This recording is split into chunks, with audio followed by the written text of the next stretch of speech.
Welcome to Healing Lives with Corey Gilbert, a podcast sponsored by the Healing Lives Center. Discover how to love and lead your family well and biblically. God created sex, marriage, and the family for our stewardship, growth, and benefit. My heart and passion is to teach, train, educate, and disciple Christians that want strong marriages and families.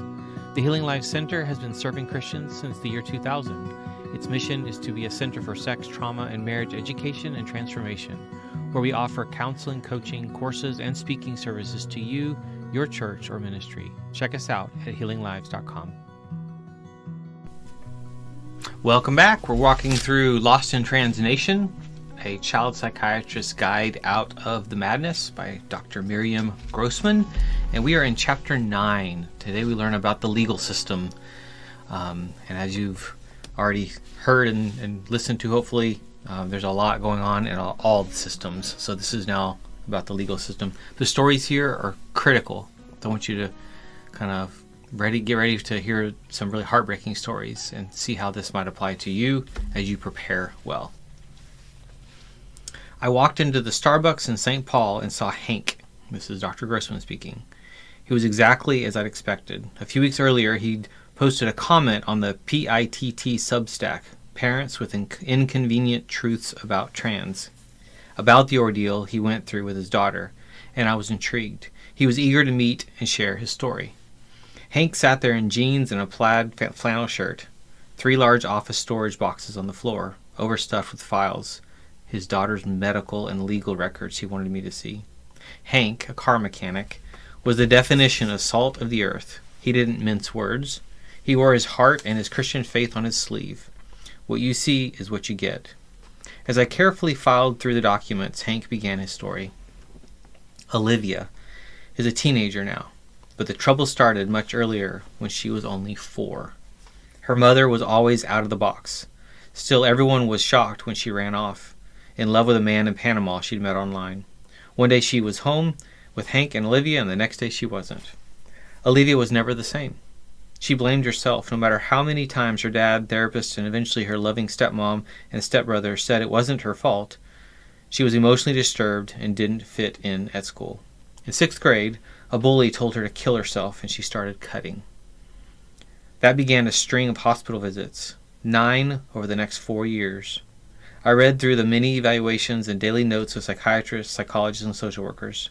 I didn't have to read much to know that Olivia suffered from significant mental illness. She had persistent severe depression and self-loathing and an eating disorder. She also lacerated herself from head to toe. Hank handed me a sheet, part of the intake form from one of Olivia's earlier hospitalizations. I gazed at the body diagram illustrating innumerable lacerations up and down her each arm, thigh, and leg, on her chest and belly. Into her flesh she carved, "Die, whore," and other words a child shouldn't know. She looked like a cutting board, Hank said. I've seen an awful lot in my 40 years of psychiatry, but that diagram was shocking. Olivia was 12 years old at the time. The records indicated Olivia had hallucinations. Voices told her to kill and starve herself. "The voices bully me all day long," she told staff. "I don't deserve to live." I read how she overdosed on pills and planned to hang herself from a tree. Aside from an eating disorder, depression, and anxiety, Olivia's diagnoses included psychotic disorder, emerging borderline personality disorder, and schizophrenia. During her 3rd hospitalization, she developed a crush on another patient, an older girl who identified as a boy. Olivia never had issues with gender, but she soon announced her new name, Maddox. "I don't want to be a woman like my mom," she told Hank. He and his wife did not accept her boy identity, and Olivia had a tantrum. Hank told her, "You can't become a boy. It's impossible. You must figure all this out." But Olivia became militant. Back at the hospital, the staff were on board with Maddox, and, you guessed it, Hank and his wife were in trouble. Dad and stepmom are unsupportive, one psychologist wrote. They are ultra-Christian and do not accept Maddox as their son. They continue to use his birth name. Being the straight arrow that he is, Hank told therapists Olivia is a girl and would always be his daughter no matter what. The issue, he ventured to suggest, wasn't her gender, it was the abandonment by her mother. Why was nobody asking her about that? Why was everyone fixated on names and pronouns? An investigation. Hank and his family were already going through hell. With his bold defiance of the articles of faith, he did not fathom the abyss into which he was about to descend.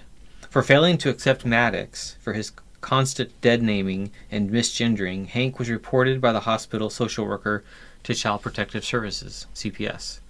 The allegations were emotional abuse and physical and emotional neglect. An investigation was opened. Hank had been fighting to save his daughter from herself. Now he had another battle. CPS showed up at his door demanding to interview his stepson. Hank refused. Then they discovered he attends a Bible-believing church. It was a big problem for them, Hank told me. They gave me edicts. They told me I must think about how my beliefs affect others.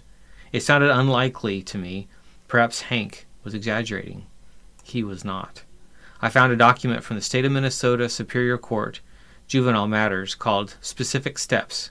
It stated Hanks and his wife were, quote, ordered to take part in counseling and make progress toward the following goals. Explore how your own past and present values and beliefs impact the way you function and how you interact with others, and learn and utilize new parenting techniques related to parenting a teenager with mental health and gender identity issues.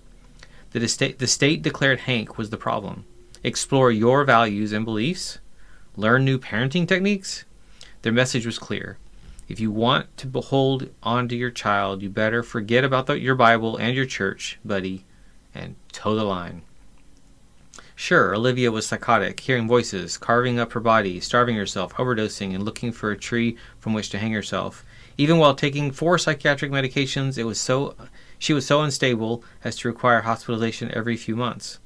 Her mental illness was severe and her connection to reality tenuous. Didn't matter. Everyone involved with Olivia's care at the hospitals and at CPS were devotees of the articles of faith. Gender identity is sacred. Thou shalt honor the self-diagnosis of children. As I listened to Hank and read more and more of Olivia's hospital and legal records, I was dumbfounded. In one note, a therapist asked Olivia about her gender identity. It depends on the day, she replied. What about her sexual orientation?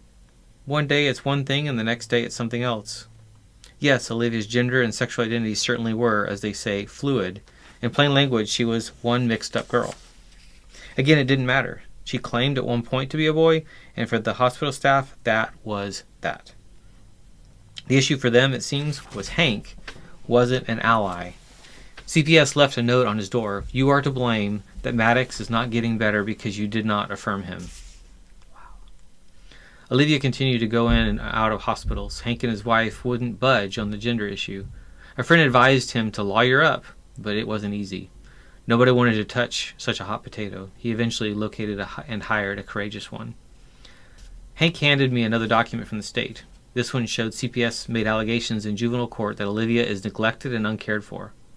She was being denied proper care and attention, and she lived under conditions injurious to her well-being. You're probably wondering, what in the world? Okay, she was called Olivia at home, and not Maddox, but neglected and uncared for? Conditions injurious to her well-being? Really? Well, I'll explain. Not long ago, lawyers in Hank's state had an idea. Reinterpret abuse and neglect. Being steeped in ideology, they believe gender identity to be the permanent, authentic self, and any response to coming out, aside from immediate validation, could lead to suicide. According to the reinterpretation, Hank's insistence on calling his daughter Olivia was emotionally abusive, and his rejection of affirming care was medical neglect. That's how CPS could make those outrageous allegations, because of the reinterpretations. Allegations substantiated. One day when Olivia was 14 and being discharged from the hospital, Hank arrived to take her home, but he learned it wasn't going to happen. The hospital couldn't discharge Maddox to him because family court was placing Olivia in foster care. Hank showed me another document from CPS. Notification of investigation results. The charges of emotional abuse and neglect was substantiated. On the next page was the statement, I disagree with the findings that I have abused or neglected a child, and next to it, a box where Hank had placed a big X. Hank continued the story. Olivia was put in foster care with 2 gay men. With this, Hank stopped and peered at me quizzically. 2 men? He asked. To this day, he couldn't understand the decision by CPS. But she needed a healthy woman in her life, he told me, shaking his head. Hank was not provided with an address or phone number for his daughter. He told me how he and his lawyer disputed the investigation results and how he fought to see Olivia. There were countless motions and hearings, but Hank didn't give up. He wrote his state representatives and Health and Human Services. In the midst of the Kafkaesque ordeal, Hank made a discovery. I kept getting EOBs from my health insurance with laboratory charges for Olivia. I wondered, is something wrong? Why does she need so much blood work? My lawyer discovered they put my daughter on hormones. I was completely against hormones, and my attorney made that clear to the court. But the men Olivia lived with advocated for blockers in testosterone, and they were authorized by a CPS medical panel. I knew before our meeting that Hank's story was going to be rough to hear, but with each passing minute, it was getting more hideous. This went on for a few years, Hank explained. I was unable to see Olivia, and she wouldn't accept mail or gifts from us. She cut herself off from even her cousins and grandparents. My insurance was paying for the testosterone, and I didn't want to have anything to do with it. If I continued the fight, CPS would force me into therapy and interrogate me and my family. I was also worried I could lose my estate if I die, because the estate could take my money for all her treatments. I have another child to care for. We had no contact for 2.5 years, and she was almost 18. I couldn't take it anymore, so I relinquished my parental rights. I spoke to Hank's lawyer about the case. CPS is dangerous, she told me. Parents need to know they have a right to representation from the first moment of contact. Lawyers' dangerous ideas. In medical school, this is Dr. Grossman, I learned about child abuse and neglect. And later on, as a doctor in the busy New York emergency room, I came across such cases. For example, once I saw a child in need of an urgent blood transfusion, but her parents wouldn't permit it on religious grounds. Another time I had a 13-year-old with a mouth full of rotten teeth. He'd never been to the dentist.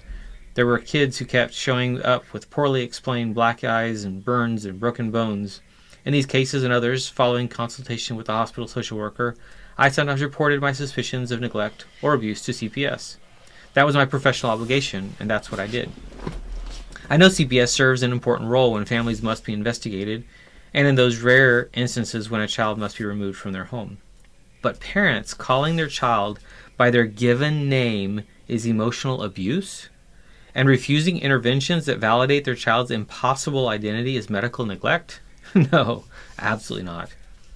Lawyers' new interpretations mean parents like Hank are in the same category as the parents I met who never took their kid to a dentist or refused a life-saving blood transfusion. That's preposterous.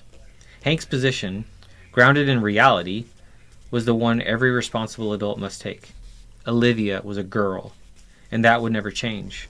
To endorse her false belief was not kindness. If Hank was guilty of anything, it was the crime of having common sense and speaking the truth fearlessly. The number of cases in which courts adopt the reinterpretations and decide against parents like Hank who oppose their child's social transition and medicalization is rising. In Arizona, parents who insisted their daughter is a girl lost custody. In Dallas, a judge awarded full custody to an affirming mom, ordering the father he must consent to her decisions regarding medical interventions. In Indiana, a court removed a minor from his parents' custody because they refused to accept his female identity. In California, an affirming mother received full custody while the non-affirming father was banned from seeing or even speaking to his son. After being grilled on his views about transgenderism, the father learned the judge, Joni Hiramoto, had affirmed her own child. Hiramoto claims to have queried whether she needed to recuse herself, but I suspect that she was less than forthright about her ability to be impartial, especially in light of the fact that she presented a continuing education course in which she basically stated that the parent who will support the child's delusion is always the more fit parent. She shared her panel with one of the most prolific transgender activists, attorney Asaf Orr, a lead author of the HRC's Schools in Transition, a guide for supporting transgender students in K-12, that counsels teachers that in a custody battle they should testify on behalf of the parent who will support transition. The best interest of the child. California Assemblymember Lori Wilson, who also transitioned her daughter, and Senator Scott Wiener, a childless gay man who authored SB 48 to teach transgenderism starting in kindergarten, discussed previously co-authored AB 957, a bill to codify what's already happening in family courtrooms. This bill will tip the scale in custody and visitation battles. It states that courts should strongly consider that affirmation is in the best interest of the child, especially when faced with a non-consenting parent who objects to the minor's gender identity. With a supermajority of Democrats, the bill has already passed the Assembly and has little impediments to become the law, a law that will spread to the other states, including red ones. The acceptance of child's self-diagnosis and the immediate use of preferred names and pronouns are articles of faith. It's not up for debate. Having read this far, you understand that so far, our so-called social affirmation is a controversial psychosocial intervention for which evidence of long-term benefit is lacking. There's evidence, however, that it may solidify a child's false identity, increasing the likelihood of risky medical interventions. Nevertheless, social affirmation is being legalized or legislated as the soundest approach for every child. The legislation will lead to more demonization of dissenting parents, usually fathers, more destruction of parent-child bonds, and more disfigurement and sterilization of young people. Yet proponents talk about the best interest of the child. I don't think so. If AB 957 passes, the state of California's will be warning parents they better lie or else. They better lie to their child, lie to the world, and ultimately lie to themselves. It may already be too late, but I hope there are still some who will heed Jordan Peterson's wisdom. He says, "The way that totalitarian states develop is that people give up their right to exist with their own thoughts. They lie. The individuals sacrifice their own souls to the dictates of the state. You falsify your being bit by bit." So beware, parents. If you refuse to go along with your child's new persona and fail to provide her with affirming care, in other words, if you won't sacrifice your soul, you may be found guilty of emotional abuse and medical neglect. A judge could then rehome your child. If that isn't horrifying, I don't know what is. Back to Sage's story. You remember Sage. Her school permitted her secret social transition when she was 14. And she then met a sex trafficker posing as a 16-year-old boy on a trans support site. We left her story when she was saved by the FBI after 9 days of sexual abuse. Sage's grandparents drove all night to pick her up and bring her home, the backseat of the car filled with blankets and stuffed animals. Eager to see Sage, after such a harrowing separation, they discovered she'd been assigned an attorney and could not return home without a hearing. Her grandmother, Michelle, described the Maryland court scene. Sage comes up on a huge Zoom screen. She looks tiny and broken, and I cry out, "I love you, Sage." Sage says, "I love you too, Nana." The public defender, Isa Khan, quickly takes over and points the finger at us for calling her Sage. "She's a he, and his name is Draco, not Sage." We're floored.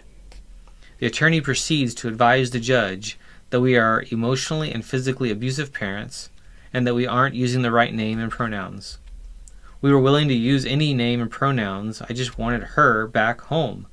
But my husband, he's 73, he was overcome with tears. He kept forgetting to use male pronouns, so the judge got so upset and exasperated he had the bailiff take him out of the courtroom. I am crying and pleading for my daughter to be sent home so she can receive treatment for the trauma she endured. Judge Kershaw told me if I said trauma one more time, he would throw me out, too. So we had to leave without her. For 2 months, Khan tried to prove Michelle and her husband were abusive, even bringing in school counselors to testify against them. During that time, Sage was housed in, can you guess? A home for disturbed teen boys, where she was, assaulted again. Listen closely. Had Sage's school prohibited social transitioning instead of encouraging it, if the boys' bathroom was off limits to her, if the school had shared and not concealed her gender struggles with her parents, if the words abuse and neglect were still interpreted in a reasonable manner, this nightmare, this dreadful horror, none of these words seem adequate, would not have happened. It was entirely preventable. Sage told her math teacher she was going to run away, and the teacher gave her a backpack. Sage disappeared for months. Michelle dived into Sage's social media, and her daughter was finally located, locked away in a room in Texas, trafficked again. There's even more to this story. About Attorney Khan and Judge Kershaw, enough to fill an entire book, maybe two.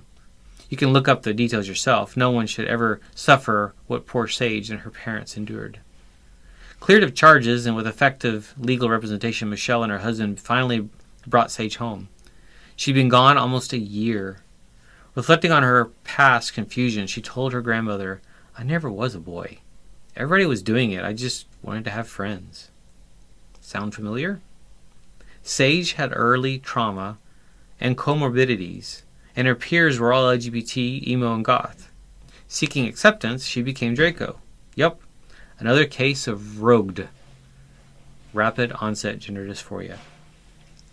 I'm going to be generous here and assume all the people whose actions led to catastrophe had good intentions. I'm pretty sure Sage's school counselor, her lawyer, Issa Khan, and Judge Kershaw never heard of Lisa Littman and the Dutch Protocol or GIDS. They're unaware that the few studies we have on kids like Sage are poor quality. There's no consensus on how to help them, and some experts oppose new names and pronouns. They only know one thing. Parents like Sage's are abusive and drive their kids to suicide, hence their mighty effort to prevent her return home. I'm not saying everyone at every school or every judge, lawyer, and CPS agent is entrenched in radical gender ideology. I'm saying some are, and you must be prepared. Will the CPS agent at your door or the judge deciding your case see things as you do? Will they help your troubled child or endanger them? Or are they activists with medicalized children of their own, fervent devotees of the Articles of Faith, following the Castro Consensus, trusting the affirmation lobby? In the legal system, it's Russian roulette. Maybe the judge or CPS agent will be reasonable.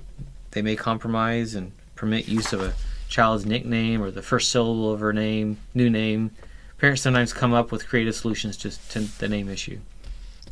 I want to recognize that social work agencies also have among their ranks, individuals who truly protect children and families. Brett in Illinois had an unexpected visit from a social worker after she posted a celebratory message about her daughter's desistance.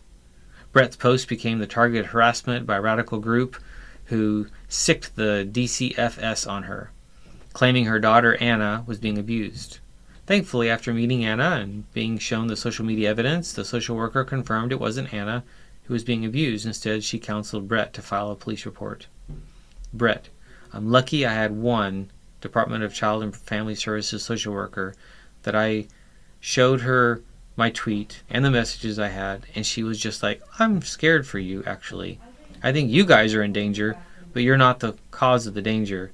And she was the one who actually made me file a police report. Like I said, it's Russian roulette. One thing is sure, never go it alone. As parents, you have rights, including the right to forbid a CPS agent from entering your home and questioning you with legal counsel. Yaeli's story. 16-year-old Yaeli Galdamez was bullied at her Los Angeles school and suffered from anxiety and depression.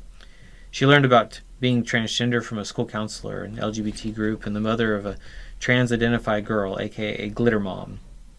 Glitter moms are usually LGBT or have an LGBT child. They imagine themselves saviors of children from homes less rainbow-friendly than theirs. Soon Yaeli informed her mom, Abigail, that her name was Andrew.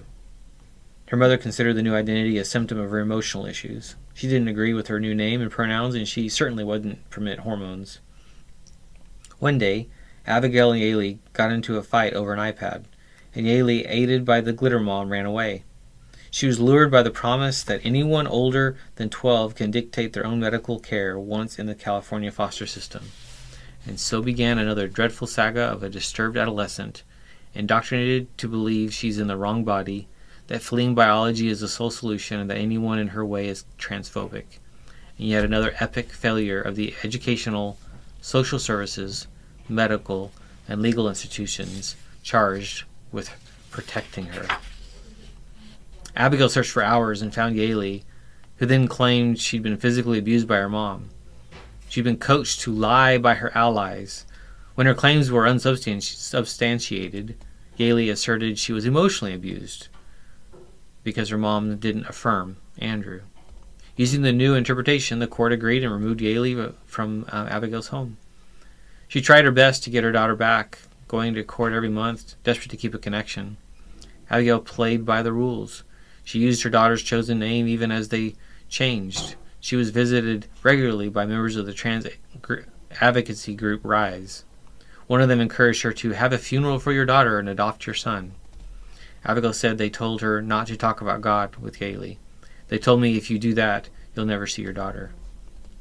While the legal wrangling continued, Yaley, age 16, was brought to the gender clinic at Children's Hospital Los Angeles and given testosterone.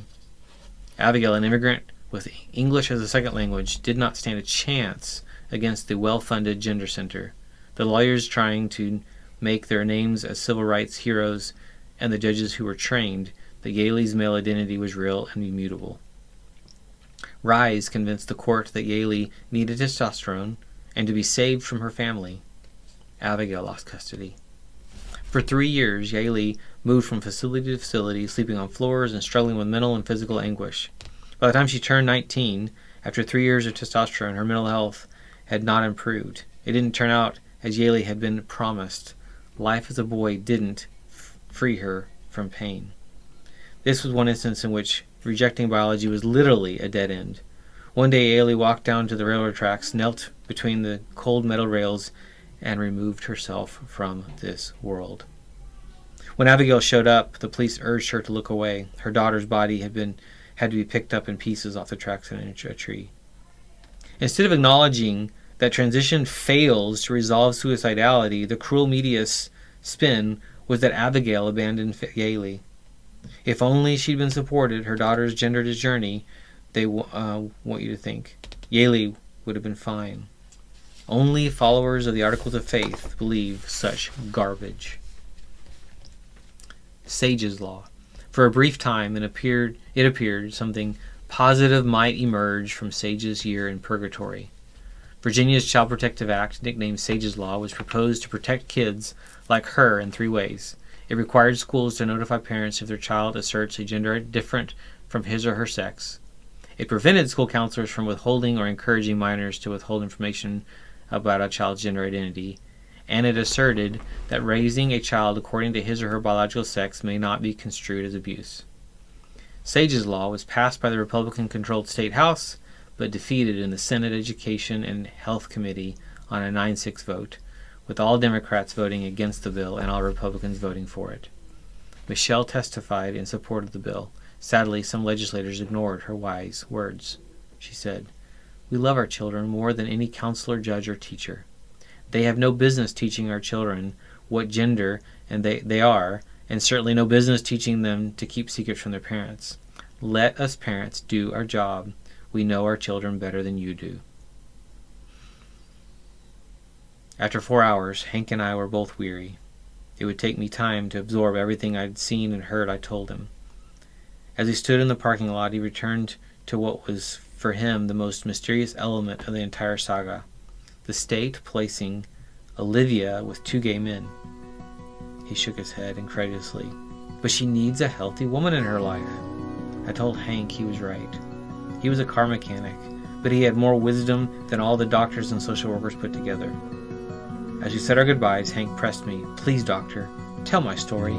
Describe what they did to us. I want the world to know." I promised him I would, and so I have. Thank you for tuning in to the Healing Lives with Corey Gilbert podcast. It has been an honor to serve. If you are struggling, have questions, or in need, Dr. Gilbert offers a free consultation for new clients. Check us out at healinglives.com to book a call. If this has been helpful to you, please share it, leave a review, and help us get the word out so that we can see lives changed, marriages transformed, and more people come into a life-changing relationship with Jesus Christ. The Healing Lives Center offers online courses, programs, books, intensives, and other services to help you live biblically and well. Discover more resources on YouTube and in Dr. Gilbert's Healing Marriage Facebook group, The Healing Marriage.